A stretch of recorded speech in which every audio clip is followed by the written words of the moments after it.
Good evening, everybody. Tonight we're going to give Mary Flynn a call. She's going to be my guest this evening, and so let's start. Okay, fantastic. Yeah, Well, yeah. Mary, thank you so much again for being on the author's table, and I'm glad that we finally connected. I'm excited. I Oh, I love what you do, and this is a joy. well, thank you. I'm just glad that we that you had the time, and I know with the weather and stuff, it's been a little tricky. Yeah, tricky's a good word. Yes, yes, you're right. Absolutely. All When right. these skies rip open, but I know okay. it. All right, let's start then. Mary, what was your motivation and inspiration to start writing? Well, I couldn't help myself. I mean, from the time I was young, growing up in Brooklyn, Mm-hmm.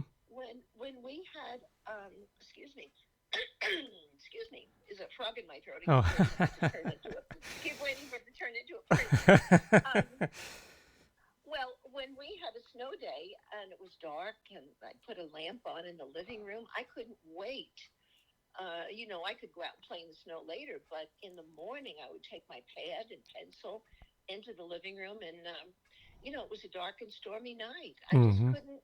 I can't remember a time in my life when writing was not delightful and maybe essential for me. So that was You know, part of like your everyday routine kind of thing. Yeah, I mean, Yeah. I didn't always, as I grew older, I didn't move right into a writing role. I did other things. Mm-hmm. But then eventually I went into full time writer roles and loved every bit of it. Yeah, that was something that was always like a passion for. That it's Yeah. it's something that's you don't always have to make it happen. It's just there, and it's just that you have to find it. Yes. And it's interesting when I hear writers or people say, yeah, I'm deciding whether I should write or not. Mm-hmm. Uh, I, I, I don't understand that. I don't know how you decide to write. Now, I can see, excuse me one second, apologize. That's okay. I can see where you can decide what to write. Like you may decide to become a journalist, Mm-hmm. maybe a reporter of some kind, maybe a technical writer. I could see you deciding what kind of writing, but I can't understand, um, especially creative writing. Um, I don't even know if what I'm saying is true, but it's true for me that I look at people and say, "Yeah, I'm kind of deciding whether I should write or not."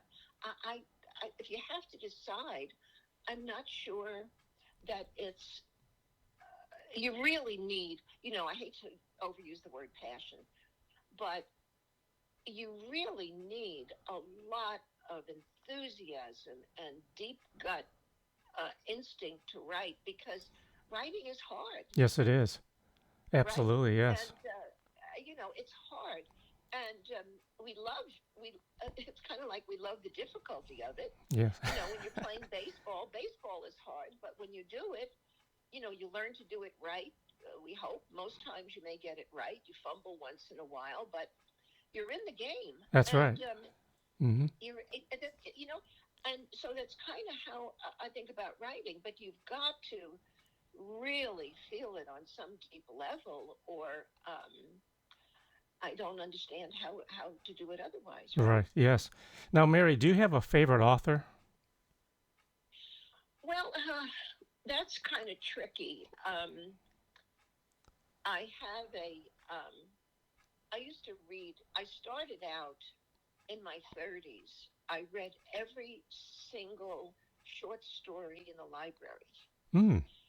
And I did have favorite short story writers. And actually, I would say if someone is, this is a side note, if someone is interested in really writing, even if it's long form, read as many different short story writers as you can because they make wonderful stories, wonderful points, Mm-hmm. wonderful characters, and they do it in a short enough time that you can experience a lot of them quickly. Right. So I had a number of favorite short story writers like Lillian Hellman and John O'Hara and so on.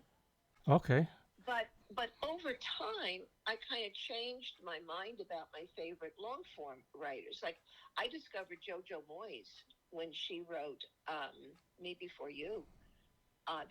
That book haunted me, and for a story to haunt you, Mm-hmm. it has to be precisely and powerfully told. Especially the stories that actually bring you into the actual. It's so in depth that it actually brings you right into the scene. Oh yeah, Yeah. and um, uh, I heard somebody say a long, long time ago. You pick up these little niblets along the way and you tuck them in somewhere, and Niblets. yeah, little I little like that niblets, word. little niblets, little niblets. It's not like you're taking a course. It's you hear a little thing here and there and here and there. And one of them was that if you don't cry, your reader is not going to cry. Mm-hmm. And if you're writing the kind of story that is that powerful, in my novel Margaret Ferry, there's a chapter in there where a father really beats the stuffing out of his kid. He's a drunk and he's a miscreant, and the kid is just Mm-hmm. there's no mother on the scene, and this kid is just, you feel so bad. And when I to this day, when I go back and reread that chapter, I cry, and it's my own story. I mean, Oh. and I, So you're doing yeah, something right, right, Mary? well, I can't attest to that, but but it's just something that I found to be true. I Mm-hmm. found to be true, It's and likewise along this another niblet, I was listening to oh my goodness, his name will escape me now. Famous playwright, and he wrote he wrote The Odd Couple and oh, Simon. oh yes, Simon. Yes. And Mm-hmm. he was interviewed on New York radio years and years. I'm from New York, well, Brooklyn, yes. So years and years ago, he was on an interview, and someone said to him, it's Neil Simon, Mm-hmm. um, "Do you make all this up ahead of time? You know all this stuff, and you know." He said, "Oh no, no." He said, "Sometimes I'm as surprised as the audience is." He said, once you create a character, Mm-hmm. you set that person in motion and you never know what they're going to do. That's right. All of a sudden, and isn't it? And Yes. all of a sudden, and I mean, I heard that like 45 years ago, and I never forgot it. Maybe 50 years ago, I never forgot it. And lo and behold, it's true, because you create a character, and sometimes you go, "Oh my gosh, look Yes. what she's about to do." Well, And then, of course, you have to do the task of the writer, which is to go back and maybe foreshadow and allow for them to get into that place where they're going to do that, and so on and so forth. that's right. But It's like a but director too. Like Alfred Hitchcock was a mastermind of that, and the whole trying to, because in his mind he already had what the movie was going to be, and and yes, and to actually have, like you said, the characters in motion, for the viewers to see.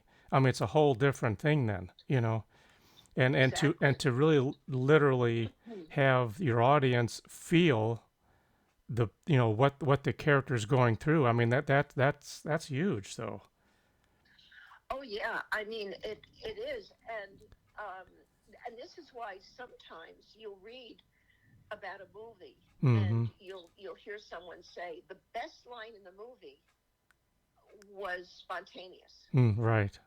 The actor was so into the character that they came out with this line that was never scripted, and the director, very often, unless they're really, really like an egocentric Yeah. who can't bear Yeah. for anybody to have input.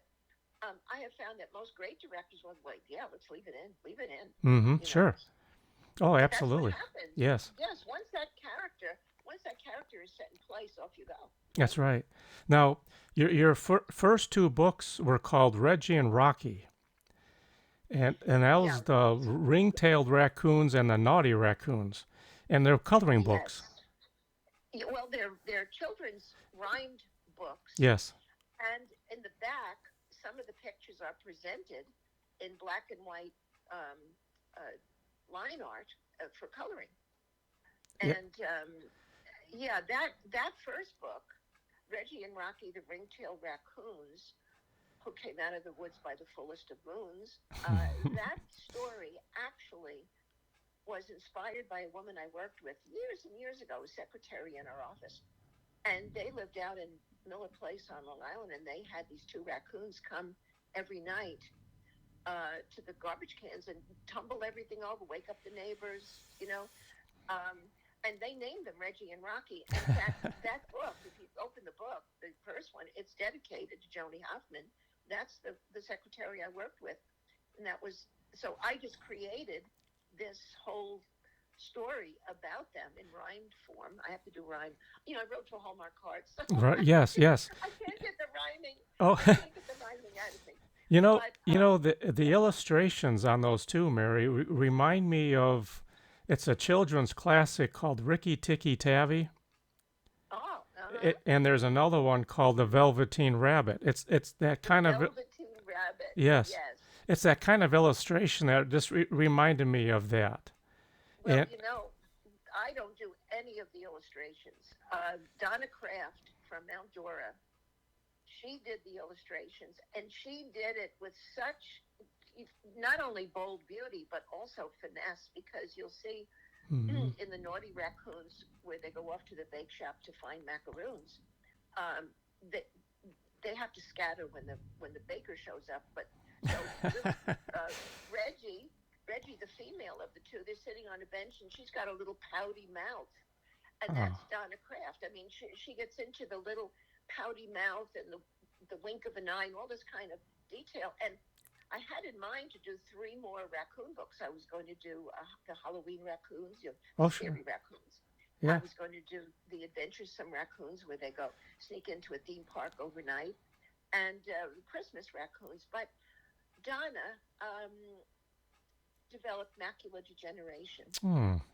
and she uh, I had my graphic arts illustrator say to me recently, "Gosh, if you want to do those books, you know, maybe I can help." I said, "No, no, the raccoons are done because those Hmm. were Donna's. Yes. My idea, but her art, they're done.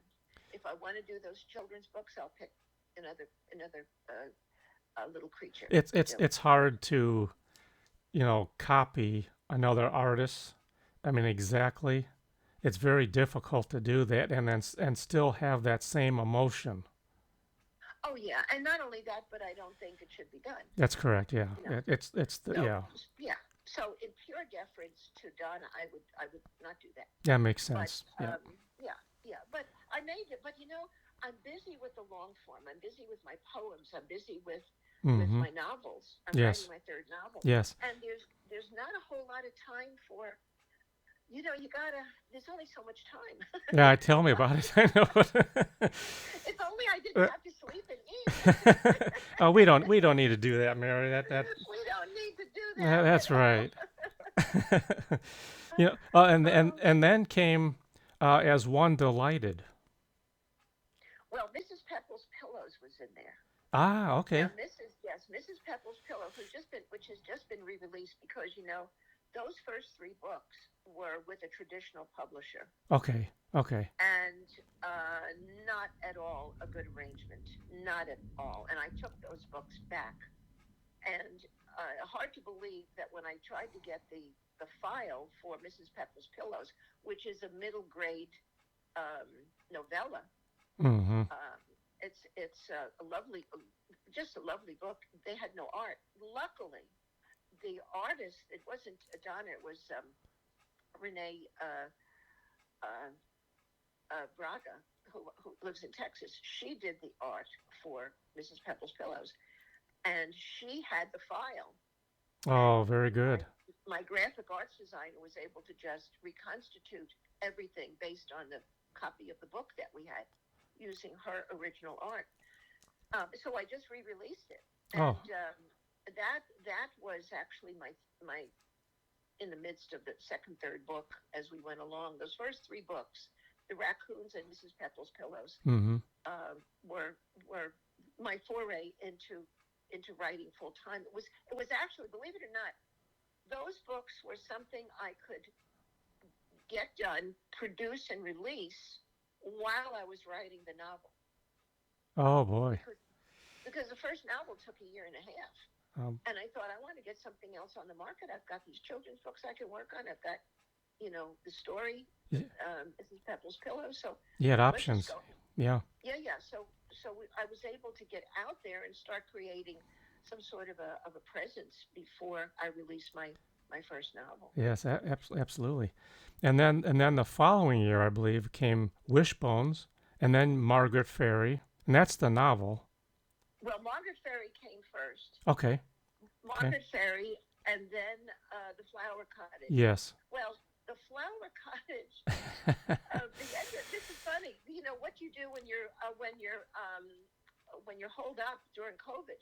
you Yeah. know, Yes. Oh, absolutely. I thought, Yes. well, yeah, I thought, well, if I'm quarantined, I'm gonna write my full head off. That's right. So yeah, I finished Flower Cottage. I finished my Disney leadership book, and I got all my short stories together for Now. Wishbones, and other short stories. Yeah, I Yeah. did finished all of those during the quarantine. Wow. Yeah. Yeah, and I think that's what a lot of people have done. Took advantage of that terrible situation, though. But Oh yeah. took advantage of that downtime and made it productive. You know. Yeah, and I thought, well, this is fun. I have an excuse not to go Yeah. anymore. And if I'm going to be, holed Yes. up, I might as well That's make right. it productive. And I had a good time. Yes. I had a good time, and not being expected to do anything else. Yeah. Mary. It Yeah, and I find this one very interesting though. It's the Disney secret sauce, the business world's most legendary leadership. I find that very interesting. Can you talk about that, please? Well, I retired from Yes. Disney Institute specifically. Mm-hmm. And Disney Institute, which is the second most recognized training brand in the world, our role there was to go around the country and the world teaching Disney's leadership principles to businesses, corporations, organizations of every kind. Mm-hmm. It was a wonderful job. I did that for about 15 years. And when I left, I thought, okay, because we taught leadership, service, hiring, training, corporate creativity, corporate storytelling. And when I retired, I thought, I want to be done with this. I only retired. I love my job. I only retired because I wanted to write full time. And that Mm-hmm. I can't write a novel while I'm on a plane prepping for a program I'm going to do for 600 people. The two don't mix. Right. So I said, no, it's time. So I retired. When I retired, I said to myself, there's something I need to do. And it was that there had been wonderful leadership books written about Disney, by Disney, and Mm-hmm. so on. And they're Yes. good books, they're big books. Yes. Michael Eisner wrote, and other people. Here's another But great example too, Mary, is Lee Cockrell. oh, definitely, Yes. definitely. Well, this book, and if you've held it in your hand, you see it's small. I based it on the 1 Minute Manager, which has Mm-hmm. a single premise. It's 128 pages long, hardcover. But this is the piece they missed. This Mm. piece is essential. We can talk about vision and mission and practices and all this kind of stuff, which are very, very important. But Yes. fundamentally, Yeah. most fundamental for Disney to all of that were these principles and there are really only two of them Mm-hmm. that I mention in this book, The Secret Sauce. And if you've got this, you can build a company on these two things. You can build a successful, Now, good startup. yes. Because this is what the Disney organization, the leadership, was successful for. There's a lot of going around now about what's going on with Disney. Right. That's a separate thing. Right. But when you look at Disney as the immensely successful company that it was for decades, this is what got them there in this book. That's the truth. And Mm-hmm. it's what we taught, but we never spent time on it. We spent like 7 minutes on it in a 3-day program, and I thought, this is nuts. So I thought, well, this is the book I write. And that's Yes. what I did. Yeah. Good for Yeah. you. Good. Yeah. Yeah, Yeah. now, as an accomplished book author, what is your biggest reward, Mary? My biggest reward, um, it's not when I finish the book, because when I finish a book, I cry. It's Hmm. an end. I think, oh my goodness, I'm going to miss these people, you know? Mm-hmm. But my biggest is when somebody says to me, "Oh my gosh, I couldn't put that down. Mm. I couldn't put that book down." And that is like, aha, that's what I'm in it for, you know. That's the ha-ha And moment. it is. Yes. And Yeah. you touch. I in my novels I write inspirational drama, and it's multifaceted, and people respond to it, and when they tell me that, that's the juice right there. That's that's right. that's the, yeah. And that's what keeps you going too. Just that feedback tells you Oh everything. yeah. Mm-hmm. Exactly, that's it right there. And it means a lot, because you don't go into writing for the money. Writing costs you money. That's true. You've got to pay. I mean, I have met people at expos and different places and so on, who are writers, who edit their own work and do their own art, and most of the time it shows. We can't, honestly, we can't edit our own work. I can look at my own work and I will never see the missing quotation mark, the two words that are repeated, Mm-hmm. one right after. I just won't see it, because I know what the sentence is supposed to say. Right. And it doesn't matter that your neighbor read it, your neighbor was a teacher. It doesn't matter. They'll miss it. You need professionals, and that costs you money. And whenever I teach a program, I've taught many, writers' tables and so on like that. I love to do that, especially like at libraries and so on. I tell them, I said, first of all, you got to decide what kind of a writer you are. Do you want to publish, or do you want to keep everything in a box in the attic? And if you want to publish, you've got to have it proofread.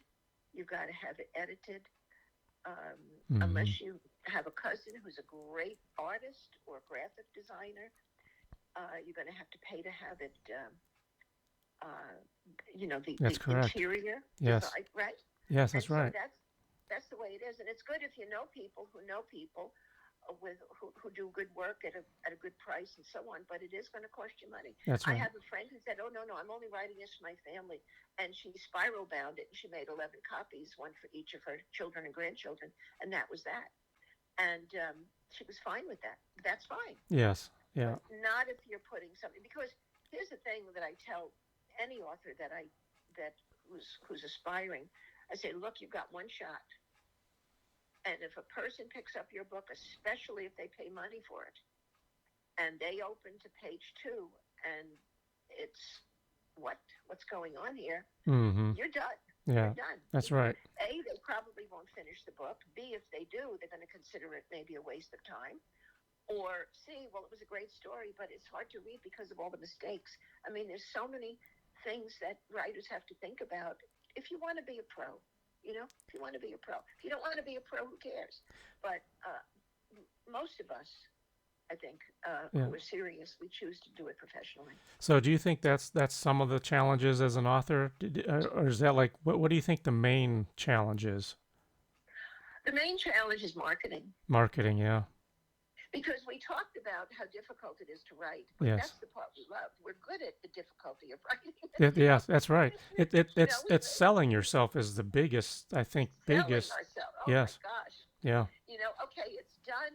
I love it. I think people are going to like it, but where am I going to get the people? Mm-hmm. And it's tricky to do that. And it's not enough just to put a post up on on Facebook and say, "Well, my new book is out," That's you know. right. And Absolutely. Yes. It- so, yeah, it's that's the I think that's the hardest part. Now, what advice can you provide to someone who wants to be an author Right, and just keep writing? right, just Mm-hmm. write, write, Mm-hmm. write, write. Get feedback. So first you write, Mm-hmm. and then you get feedback. Because you can't operate in a vacuum. If you're writing, now again, if you're writing like my one friend did just for her family, that's a separate thing. But if you're a writer who wants to be read, Right. Mm-hmm. you really need to write and get feedback. And that's why I think it's very important. I encourage all beginning writers, and maybe even seasoned writers who aren't having much success, get into a writers group. Mm-hmm. Find your local writers group. Here in the state of Florida, the Florida Writers Association, Florida Authors and Publishers Association, Yeah. where the dues Mm-hmm. are so affordable, and you can find out. They'll tell you where are these groups that meet. You find a group that's respectful, and you can circulate so many pages at a time. They will critique, and if you're touchy, hey, welcome to the world of writing. That's right. Yeah. Right? Absolutely. Yes. And I think the biggest thing is really networking. You know, Oh yeah, feed off other people, and I mean, you're going to learn so much by just networking with other writers. I believe that too. Mm-hmm. Everybody can offer some little tidbit. Absolutely. Even the one who's not even yet a success, they learn something along the way and share it. That's something learned by others. What I do is I created programs to go out and do these programs, uh, and I have fun doing them, and I sell a bunch of books Mm-hmm. each time I do it. Yes. And in fact, I created a program for the Florida Writers Association annual conference. I'm delivering it again this year. It's called The Writer as Presenter. Hmm. I'm going to give tips, not only because I made my living as a presenter, as a speaker, Mm-hmm. but also as an author. I've sold a ton of books by showing up at various groups. You'll decide which group is best for your writing. I do a lot of women's groups. Mm-hmm. I sell a ton of books, and I do a program. The program that I do actually has nothing to do with my books. It's called Confessions of a Hallmark Greeting Card Writer. And we have fun, and I tell them things behind the scenes at Hallmark, and then afterwards they buy my books. Yeah, So I think that's a good because well, people are learning about you as well, and when they learn about you and the things you've done also, and then with your books, I mean, it's sort of like they'll follow that. That can be for anyone. That yeah, yeah, especially talking to a bunch of people or just anybody. If they really like you, they're going to follow you and be behind you. yes. And you know what else? They recommend you. Yes, absolutely. Yes. Yep. And I that's have I have never marketed my speaking programs. mm, I go to a place and they like me, thank you, Lord, and then yes. two or three of the women in the group recommend me to another person. Now people will say, "Yeah, but you're a speaker. I don't speak." No, but you can speak. Pick three, any pick something you could teach to someone.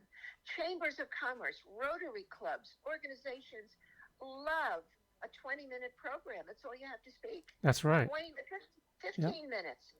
Yes. Something for them to listen to over lunch, and make up something that they can take. It doesn't have to do with your books. You're not going to get up there and teach writing to a chamber of commerce. But if you have something interesting, like I have a friend who does magic, I have a friend who's trained dogs, and he can get up there and he can do 15 minutes on that and excite the group and engage the group. And guess what? At the That's end, right. they buy his action thrillers. That's right. Yes. Yep. And that's the key though is just talking to people. Just get Yes. out there and just talk because you fail if you don't try. And so even if you go and talk to people about your books and so on and you don't do very well, you didn't fail. I mean, you learn from that. Right. Right. Exactly. Exactly. And this is why it's important to define failure. Mm-hmm. You have a greater chance of failing in the writing of your book if you don't get the help you need than you do out in the marketplace if you just show up and talk to people. That's great So advice, that's Mary. Yeah. why, right? Yeah. Yeah. So Absolutely. it's more important first and foremost. I don't care if you're married to a marketing expert, let's say. Oh, and my husband is going to tell me everything. If the book isn't good, forget all about it anyhow.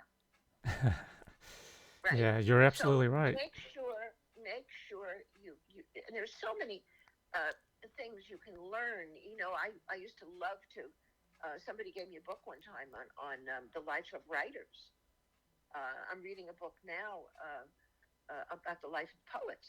Mm-hmm. You know, Yes. Their Ancient Glittering Eyes by Donald Hall, a famous poet himself, who talks all about Dylan and Frost and everybody else. Sure. Interesting Sure. because you pick up something from each one and something that they did or shouldn't have done, or the way they were or shouldn't have been, and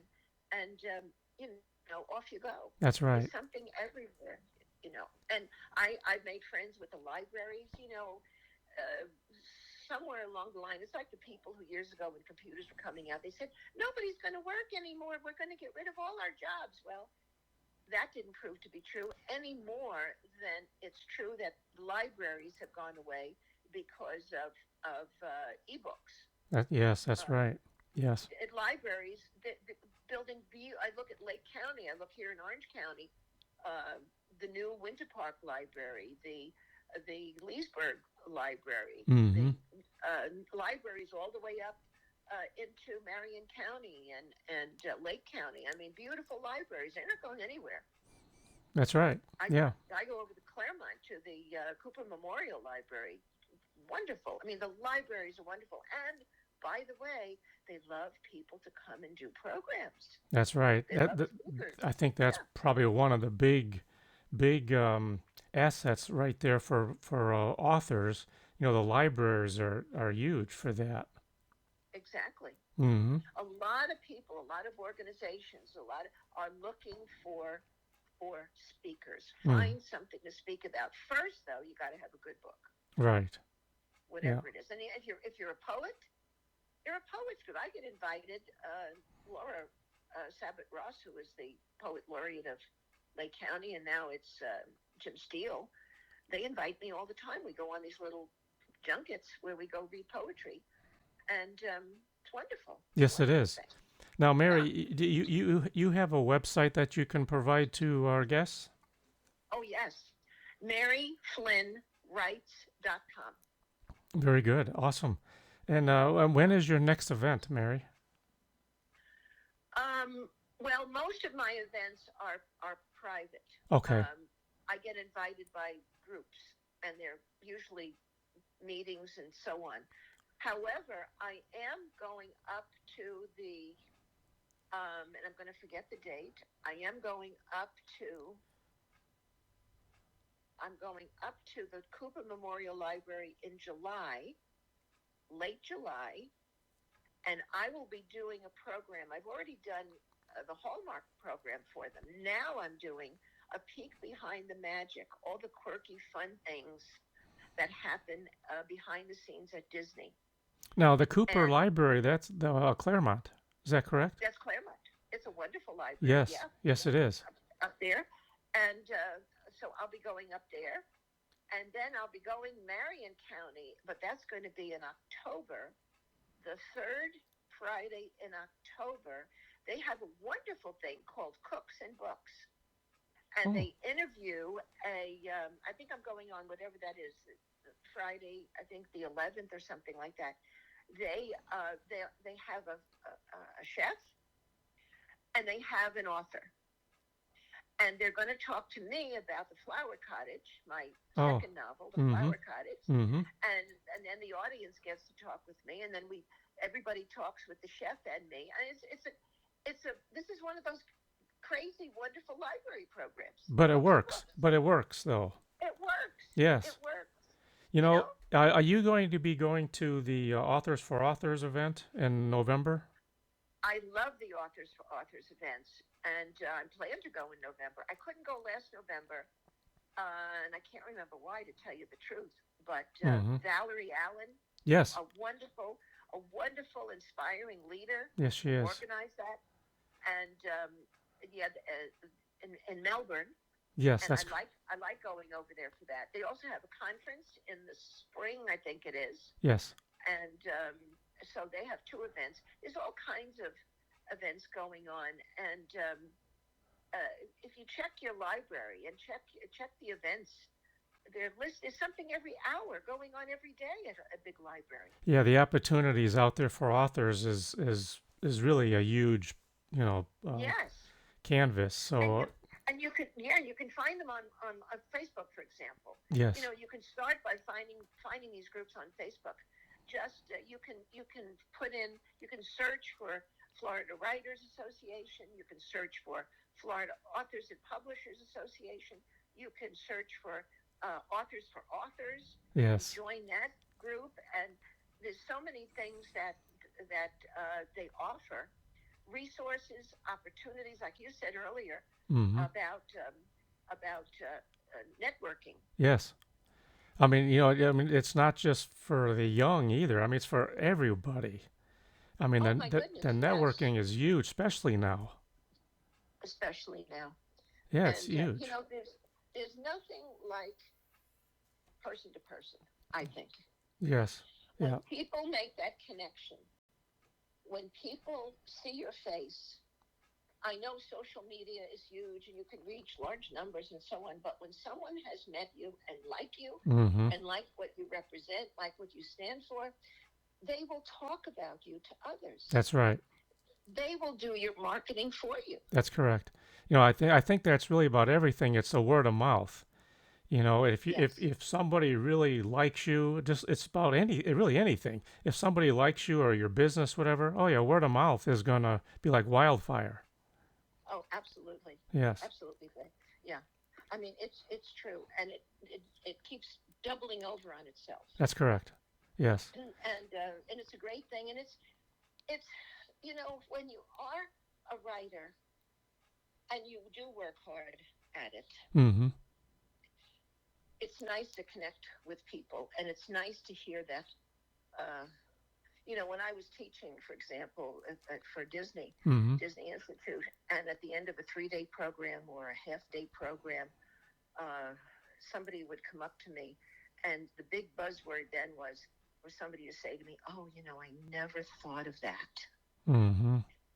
Bingo! That's right. You That's right. blew air through the flue. That's right. And The door when opened. somebody right, and when somebody comes up to you as a writer and says, "Oh my gosh, I couldn't put it down. Oh, I loved Margaret. Oh, I loved Abigail Sweet," or they they begin to kind of inhabit with you, That's right. with the characters, Makes you feel and then good too, though. That it's a complete stranger actually connected with you in your writing. yes, Yes, that yes, that that goes that just says everything. yeah, and something else, because you asked me a while ago too, Mm. a most challenging thing. One of the things that I'm realizing is as I become, I humbly say, a little more familiar to people, um, and they like my stories. They want to know when the next book is coming Oh, out. sure, they're looking forward to it. And what I'm learning, so for example, right now I'm writing the sequel to The Flower Cottage, Oh, and it's called No Small Wonder. No Small Wonder is going to be out in early fall. Well, guess what? What I've learned is I better be well into the next book at the mm-hmm. same time that I'm finishing up No Small Wonder. I better be, you know, Oh yeah, coincidentally working on the next one because people don't want to wait a year. yeah, because they're ready for that next one. Because if Yes, yeah, because if you leave them in that that state, you could lose them. I know, and that's a challenge. It's Yes, holy cow, yes, you yes, know. it is. You have to be like was it Nora Roberts? or, or you want to be like James Patterson and have a Yes. stable of writers working for you. Yeah, yeah, that's about it too. Yeah, I mean, it's like a production line of books. I Like, mean, exactly, exactly. No, I don't want to get there. no. I don't want to get there. And I don't think I write. I don't know. I write faster than I used to, but I don't think. And one thing I know, I can't write like, gosh, my memory goes. J.K. Rowling, who sat in a coffee shop with an infant in a stroller, and she's drinking coffee and writing. And what is it? A 900-page book. Oh my gosh. You know what I'm saying? Hmm. So I don't know how to do that. I can't do that. I need quiet. I can't play music. Mm-hmm. I have a CD of birds in the woods chirping and Oh, sure. waterfall. Yes. Yeah. That puts you I right can in do that. that mood to just write. Yes. Just right. I can do that because Yeah. if I hear music, I'm going to start singing along. Oh. But right. That's right. Yeah. But Yeah. yeah, it's the writing. Writing is simple, but it's not easy. You Yeah. got to sit down and you got to write. It's complex. You got Mm-hmm. to figure things out. You've got to. I don't use a. I don't make an outline. Everybody says make an outline. I don't make an outline.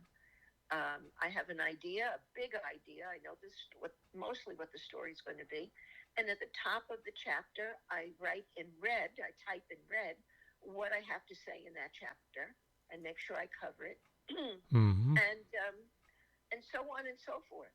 And but everybody has to write in their own way, That's as correct. long as you have a way to keep organized That's right. and to keep Yes. moving. Yes. And a very important thing that I learned.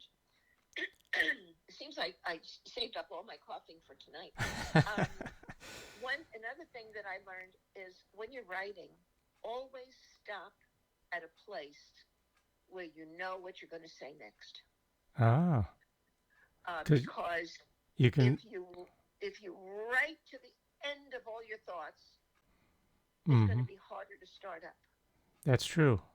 Then you can think of something then totally different, too. Yeah. Yes. Well. So if you know, I have another chapter to write inside on No Small Wonder, and I've already written at the top of the chapter page in red what I'm going to talk about in that chapter. I already know, so when I go back to it, I know. First of all, I don't believe in writer's block. I think that once we name it, we have it. Shouldn't name it. Don't claim it. You have an idea, and if you think you have writer's block, maybe it's just not soup yet. That's correct. Yes. Characters in there, you're mixing it up. Let it simmer. That's correct. Yes. Simmer. The famous writer John Hersey, he used to go out fishing so he could do what he called his back of the head work. That's what it is. You have to do your back of the head work. It's not writer's block. It's just not ready to be served yet. You're working on it in your head. So give yourself credit for that. That's correct. Absolutely. It's a work in progress. Yes. Yes. For sure. Well, Mary, this has been fantastic this evening, and I really appreciate you taking the time to talk with us this evening, and it's been wonderful. It has been my pleasure because, I think you're a very clever person with your humor, your comedy books. Well, thank you. And thank you very much. I think we need to interview you. So look for my invitation. Okay. you got it.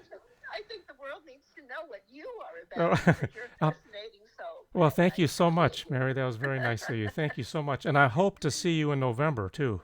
Oh, yeah, me too. We'll have great fun. Yes, we will. Again, Mary, thank you so much, and you have a wonderful evening. Thank you. You as well. It's been my pleasure. Thank you. Okay. Bye-bye.